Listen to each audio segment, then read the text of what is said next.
দুনিয়ার কোনো মাখলুক যদি একজনের হক আরেকজন নষ্ট করে, জুলুম করে, আল্লাহ সেটার বিচার পর্যন্ত কিয়ামতের দিন করবেন, করে শেষ কইরা তারপরে মানুষের বিচার শুরু করবেন। আপনি আমারে না জানাইয়া গোপনে আমার মানিব্যাগ থেকে চুরি কইরা টাকা নিয়ে নিছেন, আমার মানিব্যাগটাই নিয়ে নিলেন। কিছুক্ষণ আগে একজনের মোবাইল নিয়ে নিল, কে নিছে আমরা জানি না, কিন্তু হাসরের দিন বিচার করার সময় আপনি যোজনে কম দিছেন আমারে ঠকাইছেন, মালে বেজাল দিয়া ঠকাইছেন, আমার মানিব্যাগ নিয়ে ঠকাইছেন। আল্লাহ এগুলো সব আমারে জানাইয়া দিয়া বলবে, অমুকের কাছে তুমি এত পাওনা আছো। তখন আমি বলবো, আল্লাহ তারে আমার সামনে হাজির করেন। আল্লাহ হাজির করে দেবেন। তারপরে আমি বলবো, আমার পাওনা আদায় করেন। আল্লাহ সে বিচারটাও সেদিন করবেন। সন্তানকে আল্লাহ মনে করাইয়া দেবে, তোমার বাবা তোমারে নামাজ শিখায় নাই, মা তোমারে নামাজ শিখায় নাই। সন্তান বলবে, আল্লাহ তাহলে আমি একা জাহান্নামে যাব কেন? রব্বানা আরিনাল্লাযাইনি আযাল্লানা মিনাল জিন্নি ওয়াল ইনসি নাজআলহুমা তাহতা আকদামিনা লিয়াকুনা মিনাল আসফালিন।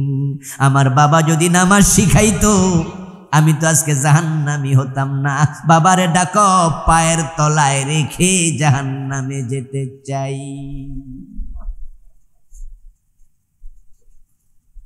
বেপর্দা স্ত্রী যখন জাহান্নামী হবে, বেপর্দা যুবতী মেয়ে স্কুলে যায়, কলেজে যায়, বোরকা সিলাইয়া দেয় না, এমন বাবাই সমাজে আছে না নাই? আজকের মাহফিলও 2-4 জন আপনার যুবতী মেয়ে স্কুলে পড়ে, কলেজে পড়ে, মাথার চুল ছাইরা, লিপস্টিক ঠোঁটে দিয়া, বুকের সৌন্দর্য, চুলের সৌন্দর্য পরপুরুষের সামনে মেলে ধরে। আপনার যুবতী মেয়েটা কলেজে যায়, বেপরদায়, হাজার হাজার যুবক তাকাচ্ছে। আপনার মেয়ে একা দোজখী হবে না, এলাকার যুবকদেরকে জাহান্নামী বানাচ্ছে, ঠিক না? হাশরের ময়দান আল্লাহ তাআলা যখন তাকে বলবেন যা জাহান্নামে যা,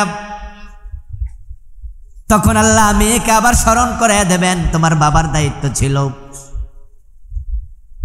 হাশরের ময়দানে রাসূলুল্লাহ বলেন, এমন কিছু প্রাণী যেগুলো আল্লাহ ময়দানে তুলবেন, যারা হীন প্রাণী, গরু, ছাগল, কুত্তা, এই জাতীয় প্রাণী।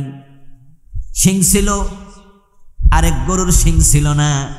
শিংওয়ালা গরু মার খাওয়ার সময়, খাবার খাওয়ার সময় একই পাতিলে, একই গামলায়, যেটা শিং নাই এটার মাঝে মাঝে গুতা মারে, ছড়াইয়া দেয়। এমন দৃশ্য কি আপনারা দেখেন নাই?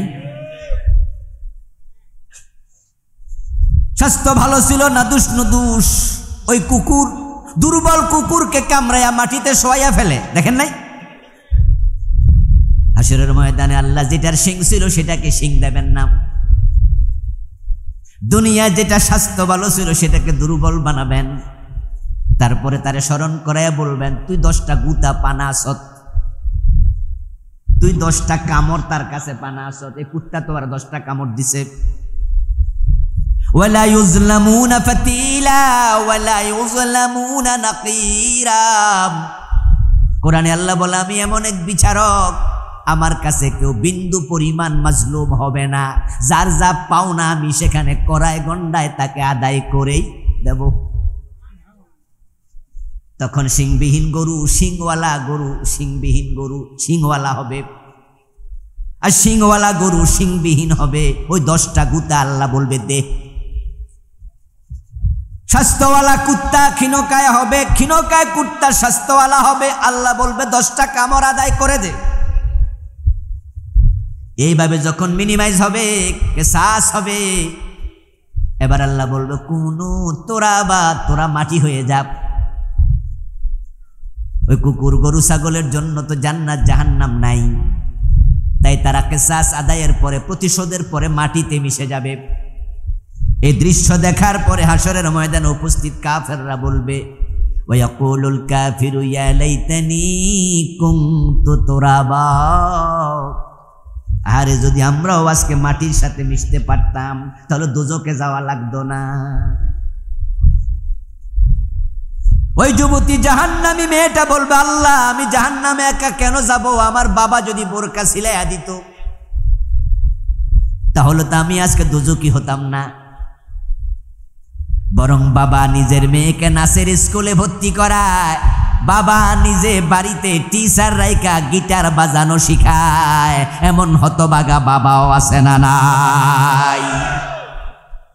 মেয়েটা বলবে, আল্লাহ আমার একা দোষ কিসের? নাচ তো আমার বাবা আমারে শিখাইছে।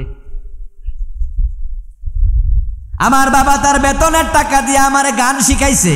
এমন গানের টিচার রাইকা গান শিখায়। মুসলমানদের মাঝেও এমন লোক আছে না নাই?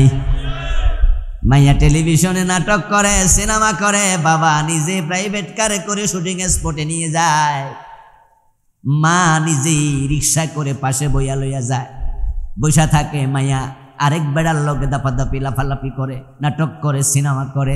আসার সময় মা বাবা উৎসাহ দিয়া কয়, দারুণ হইছে, হেব্বি হইছে, সুন্দর হইছে। হাসরের ময়দানে বলবে, আল্লাহ নাজআলহুমা তাহতা আকদামিনা লিয়াকুনা মিনাল আসফালিন।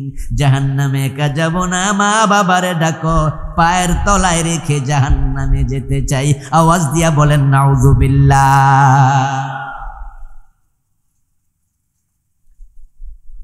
আমরা চাই আমাদের সন্তানরা আমাদের সাথে দুনিয়ায় যেমন সুখে আছে, ভালো আছে, জান্নাতেও থাকুক একসাথে। কিন্তু সবার সন্তান তো ভালো হয় না। এখন সন্তান যে সবার ভালো হয় না, এজন্য সন্তান একা দায়ী নয়, মা বাবার কিছু দায়ভার আছে না নাই? আজকের সমাজে যত চোর আছে, ডাকাত আছে, মদখোর আছে, পেন্সিডিল খোর আছে, ইয়াবা খোর আছে, সন্ত্রাসী আছে, দর্শনকারী আছে, যত বদ চরিত্রের যুবক আছে, জন্মের সময় মদখোর ছিল কয়জন? ডাকাত ছিল কয়জন? জন্মের সময় চোর ডাকাত হয়ে কেউ জন্ম নেয় নাই। চোর ডাকাত মদখোর হওয়ার পিছনে এই সমাজ, এই পরিবার, এই মা বাবার অবশ্যই কিছু না কিছু দায়িত্ব, দায়ভার আছে। قال النبي صلى الله عليه وسلم كل مولود يولد على الفطرة। রাসূলুল্লাহ সাল্লাল্লাহু আলাইহি ওয়াসাল্লাম বলেন, সব মানব শিশু ফিতরতের উপরে জন্মগ্রহণ করেছে, পাপিষ্ট হয়ে একজনও আসে নাই। মানুষ যখন দুনিয়া আসছে, তার কলবের মাঝে একটা সামান্য কালো দাগ ছিল না। মানুষের কলব ছিল একবারে দুধের মতোই সাদা।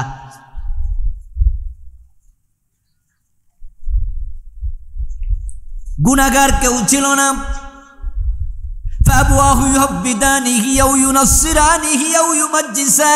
হিন্দু হয়ে কেউ জন্ম নেয় নাই, বৌদ্ধ হয়ে জন্ম নেয় নাই, খ্রিস্টান হয়ে জন্ম নেয় নাই।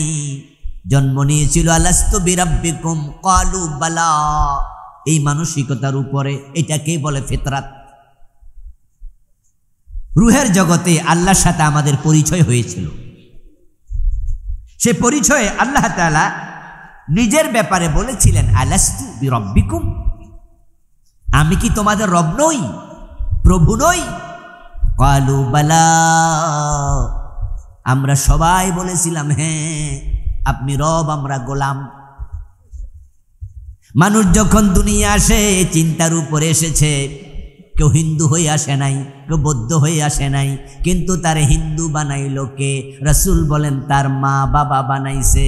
কারণ মা যখন বাচ্চারে কোলে লইয়া মূর্তির সামনে মাথা নত করছে, বাচ্চার সাথে ছিল, বাচ্চা 3 বছর 2 বছর বয়স, মা যা করে বাচ্চাও তা করে। মা যদি নামাজি হয়, বাবা যদি নামাজি হয়, বাচ্চা হাফ প্যান্ট নাই, ল্যাংটাও মায়ের সাথে দাঁড়াইয়া রুকু করে সেজদা করে।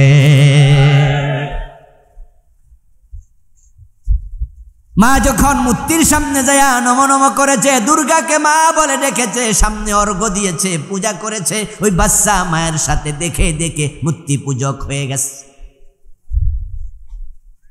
যখন মা তাকে গির্জায় নিয়েছে, সারসে গিয়া ঈসা আলাইহিস সালামের মূর্তির সামনে দাঁড়ায়া নবী ঈসাকে প্রণাম করেছে। ওই ছোট্ট বাচ্চাও মায়ের সাথে প্রণাম শুরু করেছে। মা যখন কোরআন পড়েছে ছোট্ট বয়সে, বাচ্চা কোলে 6 মাস বয়স, 4 মাস বয়স, 1 বছর বয়স, কোলের মাঝে আছে। ওই বাচ্চা দেখবেন মায়ের কোলে বসে বসে ডেক ডেক ডেক নয়নে কোরআনের পাতার দিকে তাকায়, মায়ের কোল থেকে হাত বাড়ায় কোরআনের পাতা ছুঁইতে চায়। আবার মা যদি কোলে লইয়া নাটক সিনেমা দেখে, বাচ্চাও মায়ের সাথে নাটক সিনেমা দেখা শুরু করে। তাহলে সন্তান ভালো হোক আর মন্দ হোক, এর পিছনে মা বাবার ভূমিকা আছে না নাই? এবার আপনারা বলুন তো, বাংলাদেশের আজকের সমাজে ভালো মানুষ বেশি না খারাপ মানুষ বেশি? মাশাআল্লাহ, আমিও সেটাই মনে করি।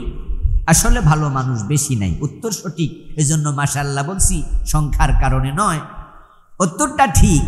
খারাপ মানুষের সংখ্যাই অনেক বেশি, অনেক। অথচ যতগুলো মানুষ খারাপ, জন্মের সময় একজনও খারাপ হয়ে আসে নাই। এই সবগুলো মানুষকে খারাপ বানানোর পিছনে আমরা দায়ী, এ সমাজ দায়ী, পরিবার দায়ী, রাষ্ট্র দায়ী। হাশরের ময়দানে আপনার দায়ভার, আপনি আল্লাহকে ফাঁকি দিয়ে এড়াইয়া চলে যেতে পারবেন না। আল্লাহ তাআলা বলবেন, হ্যাঁ তোমার আমলের জবাব তুমি দাও, ওর আমলের জবাবও দেবে। তোমার বাবা তোমাকে নামাজ শিখায় নাই, এজন্য বাবা দায়ী না। বেনামাজি তুমি, তুমি জবাব দাও, নামাজ কেন পড়ো নাই? আর বাবারে বলবে, তোমাকে শিখানোর দায়িত্ব দিয়েছি, কেন শিখাইল না সে জবাবটা তুমি দাও। প্রত্যেকে নিজের আমলের জবাব দিতেই হবে। যার দায়িত্ব যতটুকু, তার জবাবদিহিতাও ততটুকু। আলা কুল্লুকুম রাইন ওয়া কুল্লুকুম মাসউলুন আন রাইয়াতিহি। রাসূল বলছে, তোমরা দায়িত্বশীল, আল্লাহর সামনে দায়িত্বের ব্যাপারে জবাব দিতেই। স্ত্রীর মামলায় স্বামী আসামি হবে, সন্তানের মামলায় বাবা আসামি হবে। স্ত্রী বলবে, আমার স্বামী আমাকে পর্দায় রাখে নাই, বরং বিয়ের পরে বউ নিয়ে মোটরসাইকেলে ঘুরে ঘুরে বেড়ায়, বউরে আরো সাজায়া মাজায়া এলাকার পোলাপানরে দেখায়, দেখ আমার বউ কত সুন্দরী। বিয়ের পরে বউ দেখানোর জন্য রিকশায় করে ঘোরে, মোটরসাইকেলে ঘোরে, এমন যুবক আছে না নাই? বরং পর্দাওয়ালা মাইয়ারে পর্যন্ত জোর করে বেপর্দায় নামায়।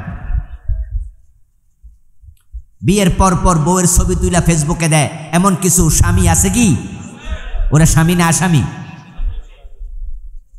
বউয়ের ছবি ফেসবুকে দিয়ে দেয়। শুধু ফেসবুকে দেয় না, বিয়ের দিন বউডারে সাজাইয়া টাজাইয়া কমিউনিটি সেন্টারে একবারে বসাইয়া রাখে। যত লোক দাওয়াত খাইতে গেছে সবাই বউর সৌন্দর্য দেখে। এমন পরিবেশ, এমন নিকৃষ্ট অবস্থা বাংলাদেশে আছে না নাই? এগুলোর জন্য আপনাকে জবাব দিতে হবে। আপনি চাইলে সন্তান ভালো হতো, কিন্তু চান নাই। সন্তান খারাপ হওয়ার পিছনে আপনার দায়ভার আছে। ইন্নাকা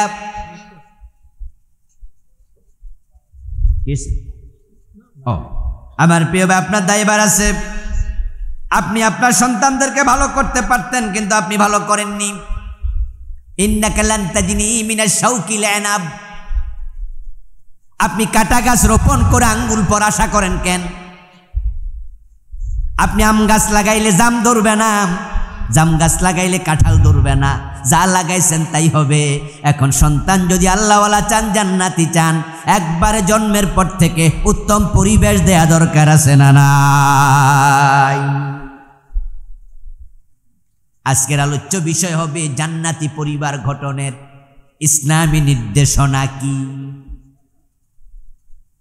আমরা যারা সন্তানের বাবা হলাম, এই সন্তানদেরকে কিভাবে মানুষ করলে এই সন্তানগুলো হাসরের ময়দানে আমার নিজের জান্নাতের ওসিলা হবে ইনশাআল্লাহ।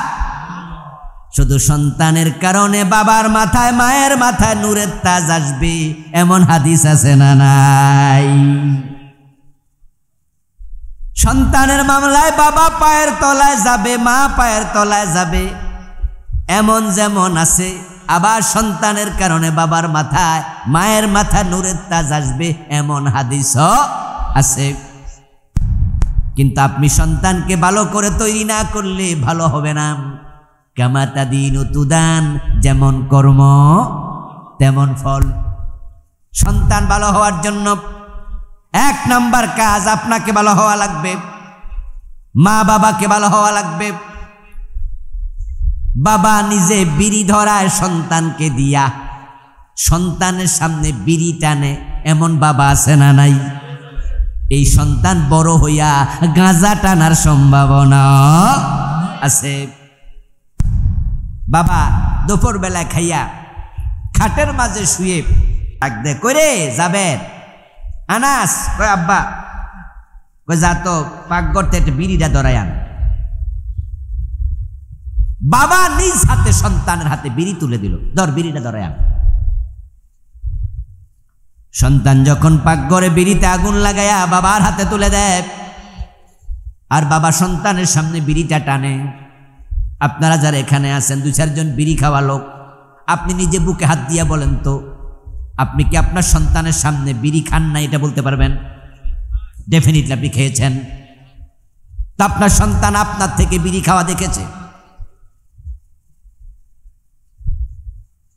সন্তানের সামনে বাবা যখন বিড়িতে টান দিল, টান দিয়া ধোঁয়াটা ছাইরা দিল, সন্তান তখন পাশে দাঁড়ায়া দাঁড়ায়া ভাবে, এর মাঝে কি মজা যে আছে আল্লাহই জানে। ছোট মানুষ, কিউরিসিটি বেশি।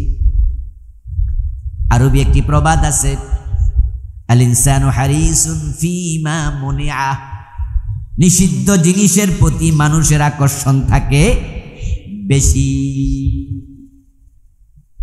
পরের দিন যখন আপনি আবার বলছেন যাও আজকে বিড়ি ধরে আনি আস, সন্তান এবার পাকঘরে যাইয়া বিড়িতে আগুন লাগাইয়া একটু ডানে বামে তাকায়া দেখে কেউ আসেনি।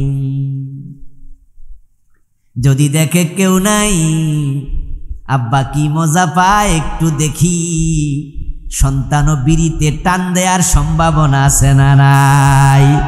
এবার আপনি বলুন তো, সন্তানকে বিড়ি খাওয়া শিখাইল কে? এই বাবা। সকালবেলা আপনি নামাজে চলে গেলেন ফজরের টাইমে, প্রচন্ড শীতের মাঝে। আপনার সন্তান ঘরে ঘুমায় আছে, কলেজে পড়ে, স্কুলে পড়ে, সাথে করে সন্তানকে নেন নাই। যদি আপনি তাকে সাথে করে নিতেন, আপনার সন্তানও নামাজি হয়ে যেত। হাসরের ময়দানে যখন আল্লাহর সামনে ধরা খাবে, বলবে প্রভু ক্লাস 9 অঙ্কে ফেল করছি, বাবা কানের নিচে থাপ্পড় মারছিল, বেটা প্রাইভেট পড়াও ফেল করস, স্কুলে কি বেতন দেই না? রাগ আসছে। ক্লাস 10 এমন ভাবে অঙ্ক করছি, লেটার মার্ক পাইয়া পাস করছি, আমার বাবা একটা থাপ্পড় দেয়াতে অঙ্কে 80 পাইলাম, কিন্তু নামাজের ব্যাপারে জীবনে কোনোদিন ধমক দেয় নাই। যদি নামাজের ব্যাপারে একদিন শাসন করত, হয়তো তাহাজ্জুদ গুজার হয়ে যেতাম। আপনার নিজের সামনে আপনার সন্তান বেনামাজি, এমন 2-4 জন বাবা আজকের মাহফিলে আছে না নাই? আপনার সন্তানকে আপনি তো বেনামাজি বানিয়ে দিলেন। 1 নাম্বার হচ্ছে আপনি ভালো হবেন। বাপ যদি ভালো হয়, সন্তান ভালো হয়। বাপ ভালো তো বেটা ভালো, মা ভালো তো জি, গাই ভালো তো বাছুর ভালো, দুধ ভালো তো ঘি। এটা আমাদের আঞ্চলিক প্রবাদ, কিন্তু এই কথাটা 100% সত্য। দুধ যদি ভালো না হয়, এ দুধ দিয়া কি ভালো ঘি হবে? বাপ ভালো তো বেটা ভালো, ভালো সন্তান চান, আগে আপনি ভালো হন। আরে বাবা নিজেই তো বিড়ি খায়, বাবা নিজেই তো মিথ্যা বলে। যেই স্বামী তার স্ত্রীকে সন্তানের সামনে প্রহার করে, গালিগালাজ করে, ওই বউ তো তার সন্তান থেকে মায়ের শ্রদ্ধা পাবে না, কারণ মায়ের প্রতি শ্রদ্ধা আপনি বাবা আপনি তো নষ্ট করে দিয়েছেন। এই জন্য 1 নাম্বার দায়িত্ব হলো আপনাকে ভালো হওয়া লাগবে, দায়িত্বশীল হওয়া লাগবে। এখন সন্তান কিভাবে ভালো হবে এ বিষয়ে আমার লেখা একটি বই আছে, নাম দিয়েছি ব্যক্তি ও পরিবার গঠন ইসলাম। অনেক লম্বা বই, পুরা পারিবারিক জীবন নিয়ে লিখেছি, কিন্তু আজকের আলোচ্য বিষয়ের সাথে একটু মিল আছে। আমি প্রথম অধ্যায়টাই লিখেছি উত্তম সন্তান পাওয়ার উপায়। 1 নাম্বার হলো সন্তানকে ভালো মা দিন, কারণ মা হলো সন্তানের ফ্যাক্টরির মতো। মায়ের পেট সন্তানের জন্মের জায়গা, ধারণের জায়গা। মায়ের কোল সন্তানের প্রথম বিশ্ববিদ্যালয়। মায়ের বুক সন্তানের খাবারের আধার। মায়ের চরিত্র সন্তানের অনুকরণীয়। মা যদি ইংরেজিতে কথা বলে সন্তান ইংরেজ হয়। এজন্য বাংলা ভাষাকে আমরা মাতৃভাষা বলি। মাতৃ মানি মা, মায়ের ভাষা সন্তান শিখে। মা যদি আল্লাহর ওলি হয়, সন্তান স্বাভাবিকভাবে আল্লাহর ওলি হয়। এই এই এই আবার শুরু করছো, এত জানলে তো তোরে দালান লাগবে রে বাপ। আর কইবা না, ঠিক আছে? আমার বন্ধু ফারুক আজম ওমর রাদিয়াল্লাহু তাআলা আনহুর ঘটনা আপনারা কম বেশি জানেন। ওই যে দুধে পানি মেশানোর ঘটনা জানেন না? মা মেয়ে গল্প করছে, হযরত ওমর শুনে ফেলেছে। মা বলেছে দুধে পানি দাও, মেয়ে বলেছে না। মায়ের গল্প শুনে ওমর পরের দিন সকালে প্রস্তাব পাঠাইয়া নিজের ছেলেকে ওই মেয়েটাকে পুত্রবধূ বানাইছে। ইসলামের ইতিহাসে পাওয়া যায় ওই প্রজন্ম থেকে দ্বিতীয় ওমর ইবনে আব্দুল আজিজের জন্ম হয়েছে।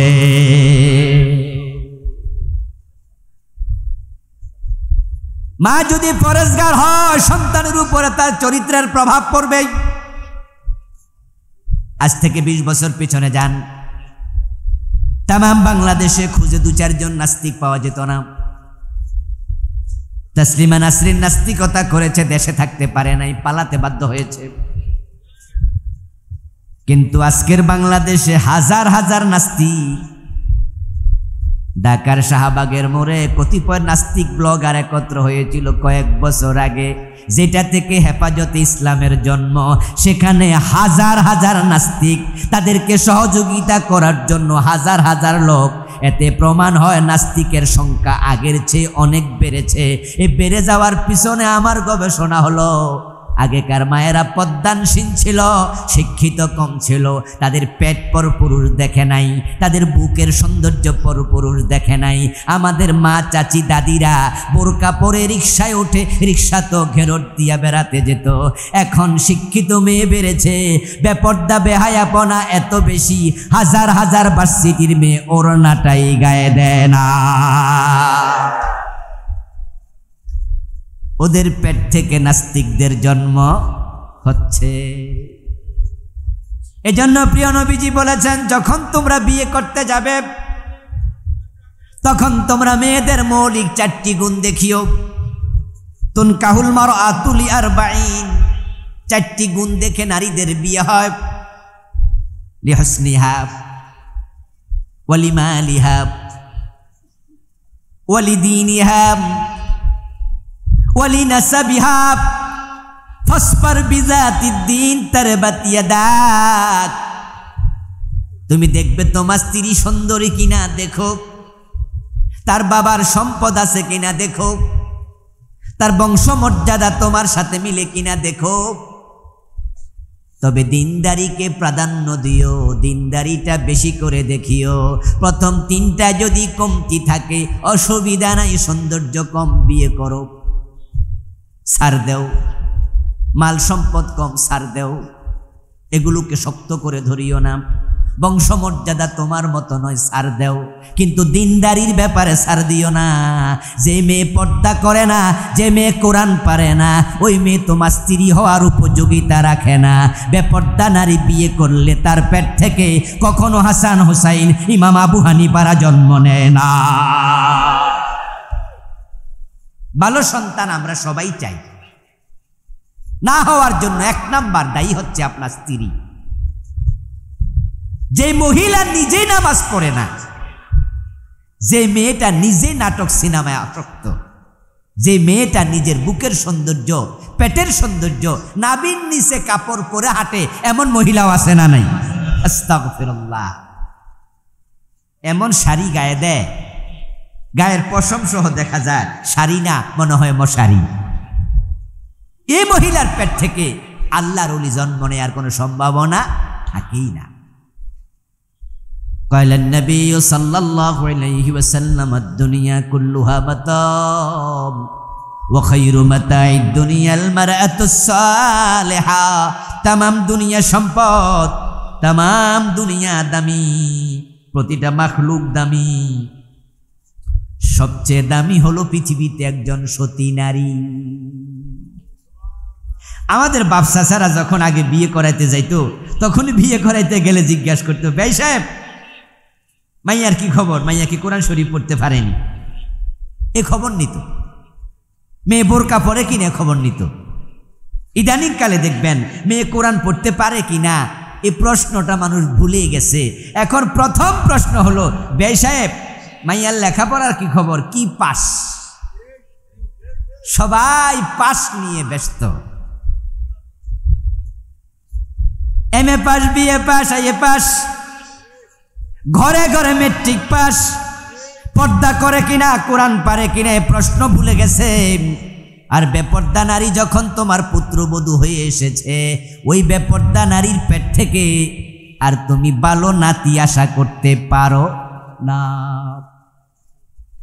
এজন্য আপনারা যারা এখনো বিয়ে করেননি, সন্তানকে বিয়ে করাননি, ভালো প্রজন্ম চাইলে আপনার প্রতি আমার আজকের প্রথম পরামর্শ, পর্দা করে না এমন মেয়ে বিয়ে করবেন।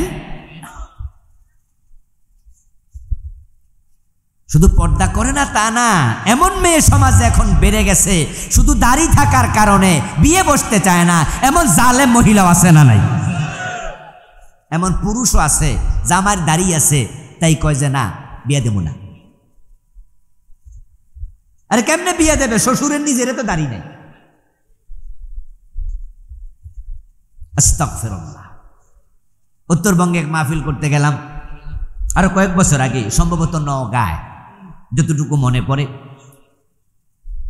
তো সেখানে আমার খেদমত করছে, রিসিভ করা থেকে বিদায় দেয়া পর্যন্ত একটা ইয়াং ছেলে। তার ব্যবহারে আমি খুব মুগ্ধ হলাম, খুবই মুআদ্দাব, কিন্তু ছেলেটা দাড়ি নাই, ক্লিন শেভ। এক পর্যায়ে আমি তার গালের মাঝে হাত দিয়ে বললাম, এই যুবক, তুমি এত ভালো ছেলে, দাড়ি রাখো না কেন, দাড়ি রেখে দাও। তখন ছেলে বলতেছে, হুজুর কয়দিন পরে বিয়ে করব, তো বিয়ে কইরা রেখে দিই।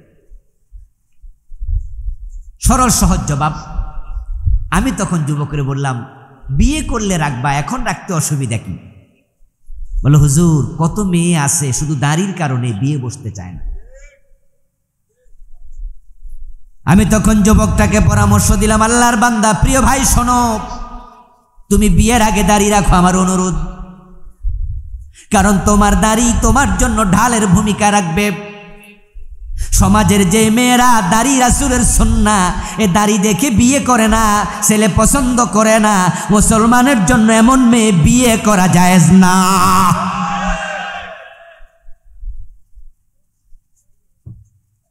রাসূলের সুন্নাহকে যে মেয়ে পছন্দ করে না, ওই মেয়ের পেট থেকে কখনো আল্লাহর ওলির আশা করা যায় না। বরং তুমি দাড়িটা রেখে দাও। তোমার সুন্নাহ দাড়ি দেখে যে মেয়ে তোমাকে পছন্দ করবে, বুঝতে হবে সে মেয়ের অন্তরে রাসূলের ভালোবাসা আছে।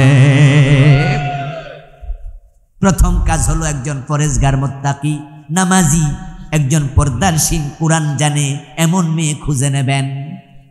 এটা হলো আপনার ভবিষ্যৎ প্রজন্মের জন্য 1 নাম্বার দায়িত্ব। 2 নাম্বার হচ্ছে, আপনাদের সন্তানের জন্য আপনারা আল্লাহর কাছে দোয়া করবেন, এটা বড় জরুরি জিনিস। হযরত নূহ আলাইহিস সালামের 4টা ছেলে ছিল, তার মাঝে একটার নাম ছিল কেনান। আপনারা যারা জানেন তারা একটু জবাব দিন, কেনান মুমিন না কাফের, জান্নাতি না জাহান্নামী? অথচ বাবা ছিল আল্লাহর নবী।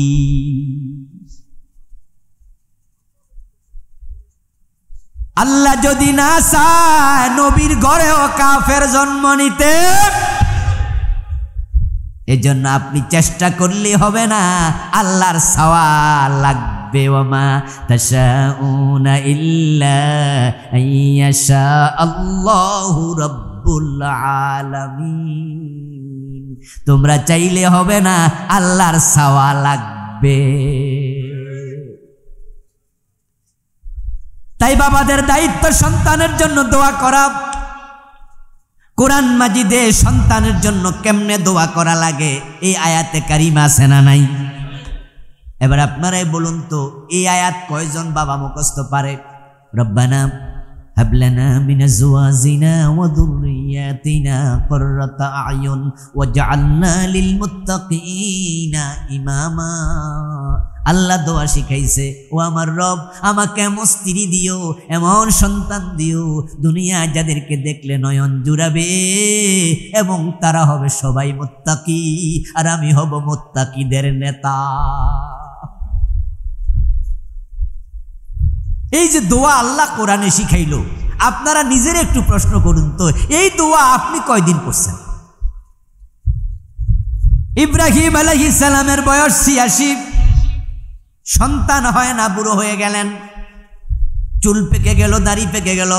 ওই বুড়ো বয়স ইব্রাহিম নবী সন্তানের জন্য আল্লাহর কাছে দোয়া করছে। উনার দোয়াটা আল্লাহ কোরআনের আয়াত বানায়া নাজিল করছে। দোয়াটা কি ছিল? রব্বি হাবলি মিনাস সালিহিন। একবারে ছোট দোয়া, রব্বি হাবলি মিনাস সালিহিন। বাংলা অর্থ হলো, আল্লাহ আমার নেক সন্তান দাও। আরে কেমনে সন্তান চাওয়া লাগে? অনেক বাবা মা দোয়া এত জানে না। আচ্ছা বলুন তো, যখন স্বামী তার স্ত্রীর বিছানায় যায়, বাসর ঘরে আপনি গেলেন, আপনার স্ত্রীর সাথে আপনি মিলন করলেন, এক বিছনায় গেলেন, বিছনায় যখন যাবেন সেখানে কি দোয়া নাই? যে কয়জন স্বামী বাংলাদেশে দোয়া জানে? আরে খারাপ সন্তান হবে না কেন? চোর ডাকাত হবে না কেন? প্রিয় নবী দোয়া শিখাইছে, স্ত্রীর বিছানায় যখন যাবেন আপনি দোয়া পড়বেন, বিসমিল্লাহ আল্লাহুম্মা জান্নিবনা শাইতান ওয়া জান্নিবিশ শাইতানা মিম্মা রাযাকতানা। ও আল্লাহ, আমি আমার স্ত্রীর কাছে যাচ্ছি, তোমার কাছে আমি দরখাস্ত করছি, শয়তান থেকে, শয়তানের প্রভাব থেকে তুমি আমাকে এবং যে সন্তান আমাকে দেবে তাকে তুমি হেফাজত করো। এই দোয়ার যে কত দাম! হযরত মারিয়াম আলাইহিস সালামের মায়ের নাম ছিল হান্না বিনতে ফাখুজ, উনার বাবার নাম ছিল ইমরান। ইমরান ছিলেন মসজিদে আকসার ইমাম, সন্তান হতো না, নিঃসন্তান। একদিন এক গাছতলায় বসে হান্না বিনতে ফাখুজ দেখতে পেলেন যে একটা পাখি তার বাচ্চাকে মুখ দিয়ে খাবার খাওয়াচ্ছে। পাখিরা যখন বাচ্চারে খাওয়ায় তখন খাবার কি দিয়ে আনে? দেখেননি, ঠোঁট দিয়ে আনে না, আইনা আবার মুখের সাথে মুখ লাগাইয়া খাওয়ায়। হান্না বিনতে ফাখুজ দেখলেন এক পাখি আর এক পাখিকে মুখে মুখ লাগাইয়া খাওয়াচ্ছে মা তার সন্তানকে। উনি ছিলেন বন্দা মহিলা, নিঃসন্তান। উনার মাতৃত্ব জেগে উঠেছে আল্লাহ তাআলার কাছে। সেখানে বসে তিনি বলেন, আল্লাহ যদি তুমি আমাকে একটা সন্তান দাও তাহলে আমি মানত করলাম এই সন্তান মসজিদে আকসার খেদমতের জন্য আমি তাকে উৎসর্গ করব। এই মানত করার পরে আল্লাহ তাআলা তার দোয়া কবুল করলেন। হযরত মারিয়ামকে আল্লাহ দিয়ে দিলেন। উনার পেটে জন্ম নিল নবী ঈসার মা হযরত মারিয়াম আলাইহিস সালাম। এবার সন্তান পেটে আসলো, তিনি আল্লাহর কাছে দোয়া করছেন, ইন্নী উঈদুহা ওয়া যুররিয়াতাহা মিনাশ শাইতানির রাজীম। ও আমার রব, যে সন্তান তুমি আমাকে আমার পেটে দিলা, আমি ওই সন্তানকে এবং তার পরবর্তী প্রজন্মকে শয়তান থেকে তোমার আশ্রয়ে দিয়ে দিলাম। হান্না বিনতে ফাখুজ দোয়া করে, দোয়ার রেজাল্টটা দেখেন। আরে ভালো সন্তান যে সান, দোয়াটা কয়দিন করছেন? শুধু তো গাইলাইছেন, সন্তান কথা না শুনলে গাইলা দমক দেয়, সেই জন্য দোয়াটা করছেন কয়দিন? হান্না বিনতে ফাকুজের মেয়ে হলো মারিয়াম। এ হযরত মারিয়াম আলাইহিস সালামের সন্তান ঈসা। দুনিয়ার সব মানুষ মায়ের পেট থেকে পড়ে কাঁদে, কিন্তু ঈসা নবী মায়ের পেট থেকে দুনিয়া এসে কাঁদেন নাই। না কান্না করার কারণ পাওয়া যায়। রাসূলুল্লাহ সাল্লাল্লাহু আলাইহি ওয়াসাল্লাম বলেছেন, মানব শিশু কান্নার কারণ হলো যখনই দুনিয়া কোনো মানব শিশু আসে তখন তার সাথে একটা শয়তান আল্লাহ রেখে দিছে তার জন্য। ওই শয়তান যায় তারে গুতা মারে। সিয়াহুল মাউলুদ হিনা ইউনজাউ মিন নাজগাতি শয়তান। আল্লাহ রাসূল বললেন, সন্তান দুনিয়ায় এসে কান্নার কারণ শয়তান গুতা মারে। কিন্তু ঈসা নবী কাঁদে নাই, কারণ ঈসা নবীকে শয়তান গুতা মারে নাই, উনার নানির দোয়ার কারণে।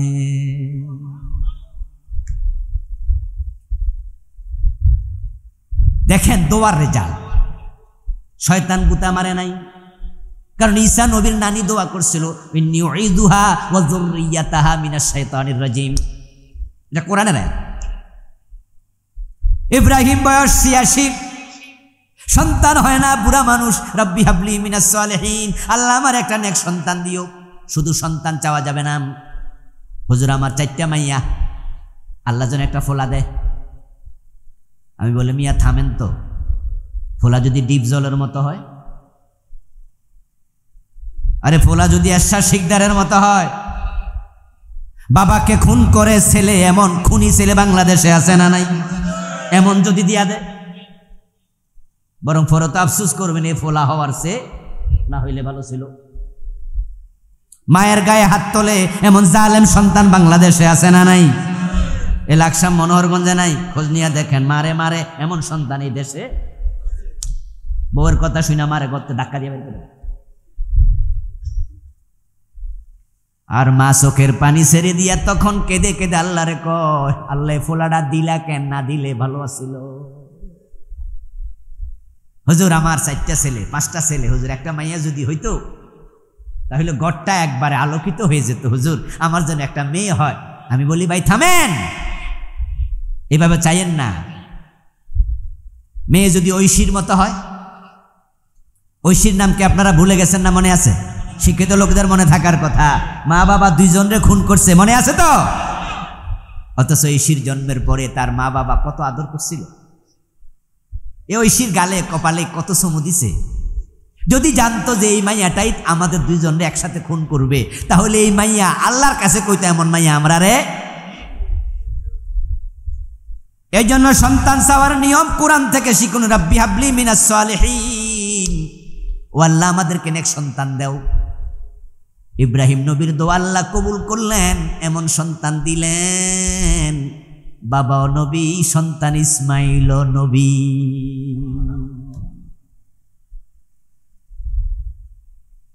আরেক সন্তান দিলেন ইসহাক, বাবাও নবী, ছেলে ইসহাক নবী। শুধু ছেলে নবী নয়, ইসহাকের ছেলে ইয়াকুব, ইয়াকুব নবী। শুধু ইয়াকুব নবী নয়, নাতির ঘরে ফুন্তি ইউসুফ, ইউসুফ নবী। দোয়ার রেজাল্ট দেখেন, দোয়ার ফলাফল কোথায় গিয়ে। আর দোয়া সেলাহুল মুমিন, বড় দামি জিনিস রে ভাই, এটা মুমিনের অস্ত্র। রব্বি হাবলি মিনাস সালিহিন, ইব্রাহিম কয়, আল্লাহ আমারে নেক সন্তান দেও। আল্লাহ কয়, যা, ফুত দিলাম নবী, নাতি দিলাম নবী, নাতির ঘরে ফুন্তিও দিলাম নবী। ইব্রাহিম নবী, ইসহাক নবী, ইয়াকুব নবী, তার ছেলে ইউসুফ নবী। হযরত মারিয়াম আলাইহিস সালামকে লালন পালন করলেন আরেক নবী, জাকারিয়া, ওনার খালু। উনিও ছিলেন একজন আপনার নিঃসন্তান মানুষ। ওনার বউ ছিল একজন বন্দা নারী। হযরত মারিয়াম আলাইহিস সালামকে লালন পালনের দায়িত্ব নিলেন তিনি। হযরত মারিয়াম মসজিদ আকসার কুঠুরিতে থাকে, মসজিদ আকসার খেদমত করে। হযরত জাকারিয়া আলাইহিস সালাম ওনার রুমে যায়, খাবার দাবার দিয়ে আসে। অন্য কোনো পুরুষের মারিয়ামের ঘরে প্রবেশের অনুমতি নাই। মারিয়াম অবিবাহিতা। একদিন মারিয়াম আলাইহিস সালামের ঘরে যাইয়া হযরত জাকারিয়া আলাইহিস সালাম দেখেন উনার টেবিলের মাঝে এমন কিছু ফল, যে ফলগুলো একবারে তাজা, মনে হয় গাছ থেকে এইমাত্র ছিঁড়ে আনছে, এবং সেই ফলগুলো ছিল অমৌসুমী। দুটা গুণ, এক নাম্বার হলো একবারে তাজা। আমার ভাইয়েরা, আপনি যদি আপনার গাছে একটা পেঁপে পারেন, টান দিয়া ছিঁড়েন পাকনা পেঁপে, তাহলে গোড়ার দিকে তাকাইলে বোঝা যায় না যে এটা এইমাত্র আনছে। হযরত জাকারিয়া দেখে কিরে তাজা ফল, অথচ মারিয়ামের রুমে আমি জাকারিয়া ছাড়া কোনো পুরুষের প্রবেশের অনুমতি। দ্বিতীয় আবার এমন ফল যে ফলে মৌসুমে জন্ম নেয় না। যেমন আমি আপনাদের আজকের মাহফিল আসার পরে মাহফিল কমিটি আমার এক ঘরে কুয়েতি এক ভাইয়ের রুমে বসাইছে, বসাই আমারে খাওয়ার জন্য আঙ্গুর দিছে, আপেল দিছে, মালটা কাইটা দিছে। আমি কিন্তু জিজ্ঞাসা করি নাই যে আঙ্গুর কোত্থেকে আসলো, মালটা পাইলেন কই। জিজ্ঞাসা না করার কারণ, এগুলো স্বাভাবিকত রাস্তার উপরে দোকান অ্যাভেলেবেল পাওয়া যায়, কিন্তু আমারও যদি এখন হিমসাগর আম কাইটা খাওয়াইতো তাহলে কিন্তু আমি জিজ্ঞাইতাম ভাই এইটা পাইলেন কই। হযরত জাকারিয়া আলাইহিস সালাম তিনি মারিয়ামরে প্রশ্ন করলেন, ইয়া মারিয়ামু আন্না লাকি হাযা, ও মারিয়াম অমৌসুমে তাজা ফল ফাইলা কই? মারিয়াম জবাব দেয়, হুয়া মিন ইনদিল্লাহ, আমার আল্লাহ পাঠাইছে। কে পাঠাইছে? জাকারিয়া আলাইহিস সালাম সাথে সাথে ভাবলেন, অমৌসুমে যদি আল্লাহ ফল পাঠাতে পারে, আমি বুড়া হইছি, কি হইছে, এ বুড়া বয়স সন্তান দেওয়ার ক্ষমতা আল্লাহর আছে না নাই? তিনি সাথে সাথে নফল নামাজে দাঁড়িয়ে গেলেন। কারণ মানুষের দোয়া কবুল হয় সবচেয়ে বেশি নামাজের ভিতরে। নামাজের দোয়া কবুলের অনেকগুলো জায়গা আছে। আমি জানি না বাংলাদেশের লোকেরা কেন জানি এই সুন্নাহ ভুলে গেল। আজকের মাঠেও কয়জন আছেন আপনারা নামাজে দাঁড়ায় দোয়া করেন? বাংলাদেশের যত দোয়া সালাম ফিরানোর পরে, অথচ দোয়া কবুলের সবচেয়ে বড় জায়গা নামাজ। ওয়াস্তাঈনু বিসসবরি ওয়াসসালাহ, ধৈর্য আর সালাতের মাধ্যমে সাহায্য চাও। প্রিয় নবীর যখন বিপদ আসতো নামাজে দাঁড়িয়ে যেতেন। সুবহানাল্লাহ পড়েন। নামাজে দাঁড়াইলেই দোয়া শুরু।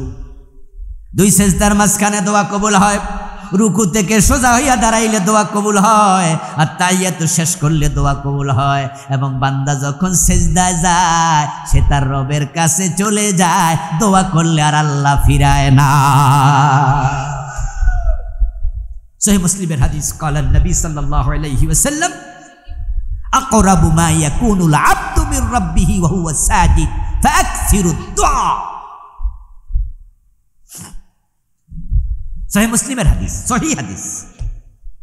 বান্দা যখন সিজদা যায়, রাসূলুল্লাহ বলছেন সে তার আল্লাহর কাছে চলে যায়। সুবহানাল্লাহ পড়েন। ফাআকসিরুদ দুআ, সুতরাং তোমরা বেশি বেশি সেখানে দোয়া করো। দোয়া করার জন্য খাজা বাবার কাছে জায়গা, দোয়ার জন্য পীর সাহেবের বাড়িতে দৌড় মারে, কিন্তু সিজদায় গেলে আল্লাহর কাছে চলে যায়। আহারে, আপনাদের এলাকার এমপি কে? তাজুল ইসলাম সাহেব, মন্ত্রী, রানিং মন্ত্রী। আচ্ছা, আপনারা যারা আমার সামনে আছেন, আপনি কি চাইলে আপনাদের মন্ত্রী সাহেবের বাসায় যাইয়া কথা বলার সুযোগ প্রতিদিন পাবেন? বিষয়টা কি সহজ? কত ধরা লাগে, লাইন মাইন ধইরা তারপরে যাইয়াও তো বাড়ির বারান্দা বয়ে থাকা লাগে। এখন আপনি যদি লাইন মাইন ধইরা যান, যাই কি চাইবেন? এলাকার মেম্বার সাহেব যাইলো বা চেয়ারম্যান সাহেব গেল, উনি যাই বলবে, স্যার আমার এই রাস্তাটা একটু দরকার, আমি নির্বাচনের আগে ওয়াদা দিছিলাম আমারে পাস করাইলে আমি এই রাস্তাটা কইরা দেবো, স্যার এখানে 3 কিলোমিটার রাস্তা আছে, আমি তো পারবো না, আপনি বাজেট না দিলে স্যার আপনি একটু করে, স্যার আমার 2টা ব্রিজ করা দরকার, স্যার আমার এলাকার হাই স্কুলে একটা বিল্ডিং দরকার স্যার, ইত্যাদি ইত্যাদি। আরে ভাই, লাইন মাইন ধইরা কতজন ধইরা টইরা যাইয়া তিনি দরখাস্ত দেয়া লাগবে। আর যদি এমন কোনো দিন হতো এলজিএডি মন্ত্রী তাজুল ইসলাম সাহেব নিজে কোনো কারণে এ এলাকায় আসছে, আর চেয়ারম্যান সাহেব দোকান থেকে দেখে, আরে এমপি মন্ত্রী সাহেব যায়, আসসালামু আলাইকুম স্যার কেমন আছেন। উনি গাড়ি ব্রেক করছে, ব্রেক করে বললো আপনি, বলে স্যার আমি চেয়ারম্যান অমুক। ও আচ্ছা আসেন, একসাথে গাড়িতে তুললো। আচ্ছা গাড়িতে তুলে যদি দুইজন লাকসাম পর্যন্ত যায়, এই টাইমে যদি বেডা মনের কথাটি না কয়, বেডা কি ব্যাক কল না? আমি কি কথা বুঝাইতে পারতেছি না? ওই যে 40 জন দইরা 3 সপ্তাহ ঘুইরা তারপরে দরখাস্ত কইরা 3 কিলোমিটার রাস্তার আবদার, 2টা ব্রিজ করার দরখাস্ত, আজকে ডাইরেক্ট পাইয়া গেছে। এগুলা বলা কি সহজ না? কিন্তু এই লোকটা এক গাড়িতে ছিল, লাকসাম পর্যন্ত গেল, এগুলো কিচ্ছু না কইয়া হে খেজুরে আলাপ করল। তারপরে এবার হঠাৎ কইরা যখন গাড়ি ছাইরা দিয়া মন্ত্রী সাহেব ঢাকার দিকে জায়গা, তখন মনে পড়লো আরে রাস্তার কথাটা তো কইছি না। তুমি ব্যাককল সান্স কাজে লাগাইলা না। আমার রাসূল উম্মতকে জন্য বলছে আকরাবু মা ইয়াকুনুল আবদু মির রাব্বিহি ওয়া হুয়া সাজিদ, বান্দা যখন সিজদা যায় সে তার রবের নিকটে চলে যায়। ফাকসিরুদ দুআ, মনে যত দোয়া আছে সব সিজদার মাঝে করো। হযরত জাকারিয়া আলাইহিস সালাম নামাজে দাঁড়িয়ে গেলেন। নামাজে দাঁড়িয়ে তিনি আবার দোয়া করছেন সিজদায় গিয়ে, রব্বি হাবলি মিন লাদুনকা যুররিয়াতান তাইয়্যিবাতান ইন্নাকা সামিউদ দুআ। ও আমার রব, মারিয়ামের কাছে যদি তুমি অমৌসুমে ফল পাঠাতে পারো, আমি বুড়া হইছি কি হইছে, আমারে সন্তান দেওয়ার ক্ষমতা তো তোমার আছে। আমারে যুররিয়াতান তাইয়্যিবা, দোয়ার স্টাইল শিখেন। ভালো সন্তান পাওয়ার জন্য দোয়া লাগবে, এই তো আমার আলোচনা নাকি? দলিলগুলো এই জন্যই তো বুঝাচ্ছি। দেখেন উনার দোয়ার স্টাইল, বলে নাই আল্লাহ আমারে সন্তান দেন, কয় যুররিয়াতান তাইয়্যিবা, আল্লাহ আমার আপনি পবিত্র উত্তম সন্তান দেন। সুবহানাল্লাহ পড়েন। আমার প্রিয় ভাই, আল্লাহর কোরআনে আল্লাহ তাআলা বলতেছে, নামাজের সালাম ফিরানোর আগে কায়েমুন ইউসাল্লি ফিল মিহরাব, ওই মারিয়ামের রুমে দাঁড়াইয়া জাকারিয়া নামাজে সালাম ফিরানোর আগে আল্লাহ জিবরিল আমিনরে পাঠাই দিছে।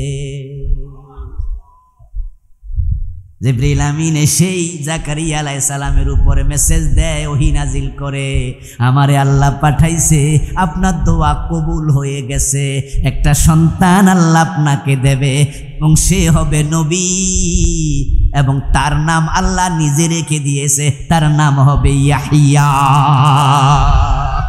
সাইয়্যিদান হাসুরা ওয়া নাবিয়্যাম মিনাস সালিহিন। বাবার দোয়া কবুল হয়, ইব্রাহিম তার প্রমাণ, নবী জাকারিয়া তার প্রমাণ। এবার আপনারা বলুন তো, আমাদের সন্তানদের জন্য দোয়া করা দরকার আছে না নাই? এটা সন্তানের অধিকার, আমরা দোয়া করব। 3 নাম্বার, যখন সন্তান মায়ের পেটে আসবে তখন মায়ের চলাফেরা গতিবিধি আগের তুলনায় নিয়ন্ত্রিত হবে। সন্তান পেটে আসলে ডাক্তাররা পরামর্শ দেয়, এই অভিভাবক, গার্ডিয়ান, স্বামী বলে দেয়, বাবা আপনার মেয়ে কনসিভ করছে, এখন থেকে তাকে দিয়ে আর ভারী জিনিস উত্তোলন করাবেন না, তাকে একটু ভালো ভালো খাবার দাবার দিয়েন। মা যদি ভালো খায়, বাচ্চা নাদুস নুদুস হয়, হৃষ্টপুষ্ট হয়, তাহলে মায়ের খাবারের সাথে বাচ্চার দেহের সম্পর্ক। এবার যদি সন্তান পেটে আসলে মা কোরআন তেলাওয়াত করে, হাদিস তেলাওয়াত করে, ইসলামী সাহিত্য পড়ে, মনীষীদের গল্প পড়ে, মা আয়েশা, মা খাদিজার জীবনী পড়ে, মায়ের ভালো চিন্তার প্রভাব সন্তানের চিন্তার জগতে পড়বে। মায়ের খাবার প্রভাব পড়বে দেহের উপরে, চিন্তার প্রভাব পড়বে বিবেকের। কিন্তু আপনার বউ যদি পেটে বাচ্চা লইয়া রাস্তায় হাঁটে, এখানে যায় ওখানে যায়, পেট নাড়াইয়া নাড়াইয়া হাঁটে, পর পুরুষ তাকাইয়া থাকে, এখান থেকে ভালো বাচ্চা হবে? এই জন্য বাচ্চা পেটে আসলে মাকে কন্ট্রোল করুন, চলাফেরা নিয়ন্ত্রণ। সন্তান যখন ভূমিষ্ঠ হবে, ওই যে শয়তান গুতা মারবে, এই গুতার কারণে সন্তান ভয় পাবে, কষ্ট পাবে। তাই আপনার একটা দায়িত্ব আছে, সন্তান জন্মের পর তাকে পরিষ্কার করে ফেলবেন, গা গোসল দিয়া ধোয়াইয়া সুন্দর করে কোলে লইয়া তার কানের মাঝে আল্লাহর মহানত্বের সংবাদ, আজানের মেসেজ দিয়ে দেবেন। আল্লাহু আকবার। ভয় পাওয়ার কোনো কারণ নাই, আল্লাহ মহান, তিনি তোমার সাথে আছে। সন্তানের কানে আজান দেওয়ার হেকমত আছে, হেকমত আছে, অনেক হেকমত। তার মাঝে এটা একটা যে আপনি আপনার সন্তানের কানে মেসেজ দিলেন, ডোন্ট ওয়ারি, লা তাহজান। শয়তান যে গুতা মারছে আপনি তো টের পান নাই, এবং গুতাটা কিন্তু আস্তে মারে নাই। আস্তে মারলে বাচ্চা কাঁদতো না। ইন্নাহু লাকুম আদুব্বুম মুবিন। শয়তান আমাদের দুশমন। এজন্য বাচ্চার জন্মের সাথে সাথে সে গিয়ে জোরে একটা গুতা মারছে, এই দুশমন আসছিস, আমিও আসছি, দেখে নেব। আর আপনি তাকে কোলে নিয়ে তার কানের মাঝে পৌঁছায় দেন, আল্লাহু আকবার, আল্লাহ মহান, টেনশন করার কোনো কারণ নাই। এখানে আরেকটা মেসেজ আছে, সেটা হচ্ছে আমাদের জীবন কতটুকু স্থায়ী তার মেসেজ। জন্মের পরে আজান আছে, আজানের নামাজ নাই। মৃত্যুর পরে নামাজ আছে, ওই নামাজে আজান নাই। কথা কি বুঝছেন? জন্মের পরে আজান আছে, আজানে কি নাই? এই আজানে নামাজ নাই। মরার পরে নামাজ আছে, ওই নামাজে, এর মানে বুঝাইলো তোমার পুরাটা জীবন এক ওয়াক্ত নামাজের সময়।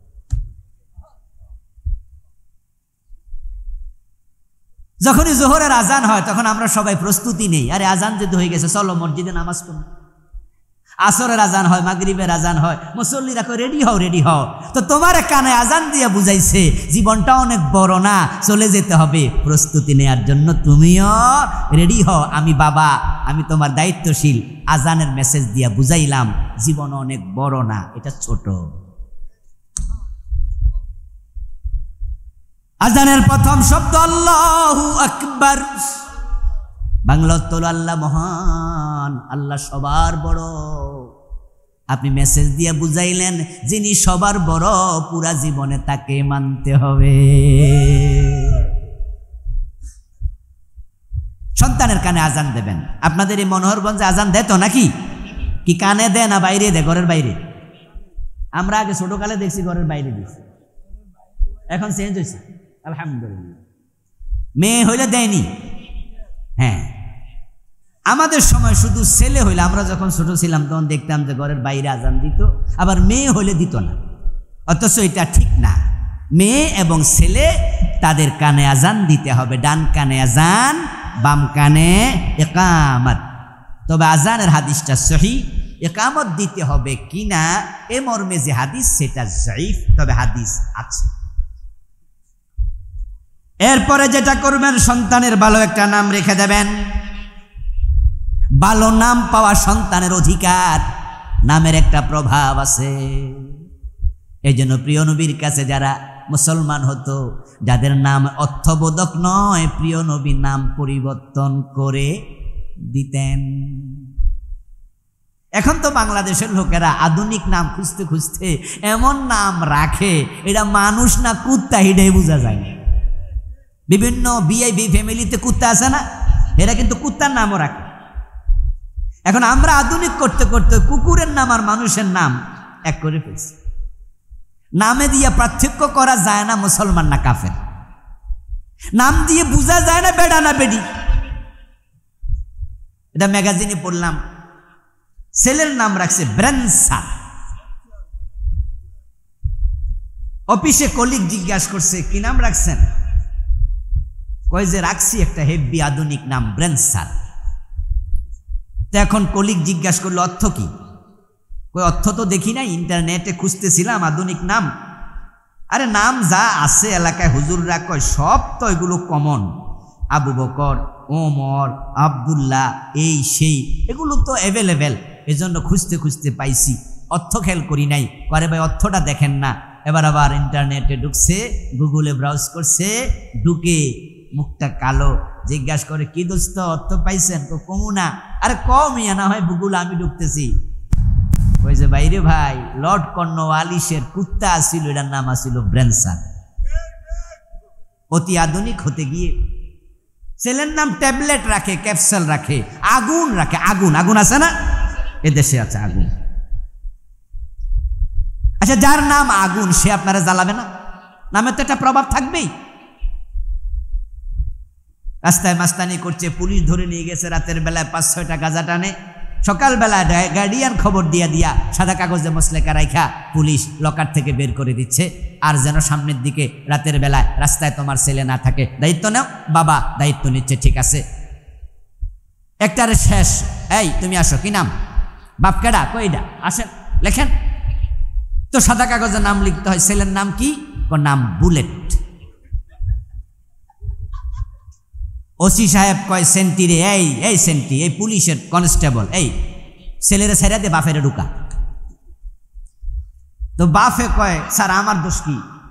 যে বাবা ছেলের নাম বুলেট রাখে, এই ছেলে মাস্তানি সাদাবাজি করবে, এটা তো নামেরই প্রভাব, দোষ তো ছেলের না, প্রথম দোষটা তোমার। ভালো একটা নামও পাও নাই। আপনার সন্তানের নাম যদি আপনি রাখেন আবু বকর, ওমর, আব্দুল্লাহ, আব্দুর রহমান, তাহলে সে জানবে আবু বকর নামে ইসলামে একজন খলিফা ছিল, ওমর নামে ইসলামের খলিফা ছিল। তার নিজের চরিত্রের মাঝে এর প্রভাব পড়বে ইনশাআল্লাহ। ভালো নাম দেবেন। এই জন্য নাম কি হবে সেটা আলেম ওলামাদের সাথে পরামর্শ করে তারপর স্থির করবেন। জন্মের 7ম দিনে আকিকা করবেন, এটা সন্তানের হক। জন্মের পর 7ম দিনে চুল কাটবেন, নখ কাটবেন। সন্তানকে কোরআন শিখাবেন, আদব শিখাবেন, এটা সন্তানের হক। যে সন্তানের হাতে মা বাবা কোরআন তুলে দেয়, ওই সন্তানের হাতে আর মদের বোতল উঠবে না ইনশাআল্লাহ। এজন্য সন্তানকে কোরআনমুখী করুন, শিষ্টাচার। সন্তানকে মা বাবা হিসাবে শিখান, মূল্যবোধ শিখান। যদি আমরা সন্তানের হকগুলো আদায় করে সন্তানকে যথাযথ নিয়মে মানুষ করতে পারি, ইনশাআল্লাহ আমাদের সন্তানরা আমাদের সাথে, আমরা সবাই মিলে আল্লাহর জান্নাতে থাকতে পারবো। আল্লাহ সেইভাবে সন্তানদেরকে মানুষ করার তৌফিক আমাদের দান করুন, বলি আমিন। হাযা মা ইনদি ওয়াল ইলমু ইনদাল্লাহ আলাইহি তাওয়াক্কালতু ওয়া ইলাইহি উনীব। আমার প্রিয় ভাইয়েরা, সব কথা তো আর একদিনে বলা যায় না। আমার লেখা 7টা বই আছে, তার মাঝে এই বইটা পুরা পরিবার নিয়ে, স্বামী স্ত্রীর অধিকার, মা বাবার অধিকার, সন্তানের অধিকার, সব আমি হাদিস কোরআন